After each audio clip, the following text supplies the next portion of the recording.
রাত 11:30। পাহাড় ঘেরা ছোট্ট রেল স্টেশনটায় তখন প্রায় কেউ নেই। কুয়াশায় চারদিক ঢেকে গেছে। স্টেশনের একমাত্র বেঞ্চে বসে ছিল অনির্বাণ।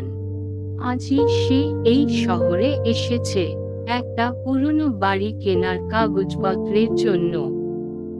হঠাৎ মাইকে ঘোষণা ভেসে এলো, শেষ ট্রেন, প্ল্যাটফর্ম নাম্বার 1। কিন্তু অদ্ভুত ব্যাপার, স্টেশনে কোনো ট্রেন ঢোকার শব্দ নেই। অনির্বাণ তাকিয়ে দেখল, প্ল্যাটফর্মের শেষ প্রান্তে একজন বৃদ্ধ দাঁড়িয়ে। গায়ে কোট, চোখ দুটো অস্বাভাবিক রকমের স্থির। বৃদ্ধ ধীরে ধীরে অনির্বাণের দিকে এগিয়ে এলো। আপনিও কি ওই বাড়িটা কিনতে এসেছেন?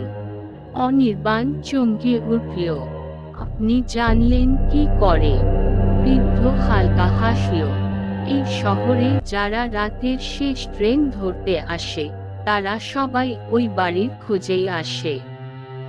অনির্বাণের বুক ধড়ফড় করতে লাগল। কোন বাড়ি?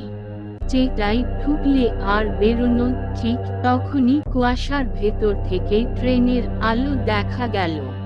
কিন্তু ট্রেনটা অস্বাভাবিক। কোনো কামরায় আলো নেই, জানালায় কোনো মানুষ নেই।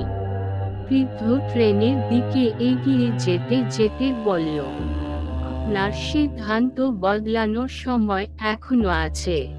অনির্বাণ পেছনে তাকালো। স্টেশনটা আর আগের মতো নেই। বেঞ্চ, টিকিট কাউন্টার, সব মিলিয়ে যাচ্ছে কুয়াশার ভেতর।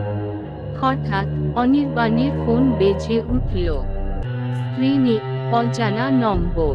মেসেজ, আপনি ইতিমধ্যেই ওই বাড়িতে ঢুকে পড়েছেন। অনির্বাণ তাকিয়ে দেখল, তার সামনে রেল লাইন নেই। পেছনে থেকে বৃদ্ধের কণ্ঠ ভেসে এল, এই শহরে শেষ ট্রেন বলে কিছু নেই, শুধু শেষ সিদ্ধান্ত আছে।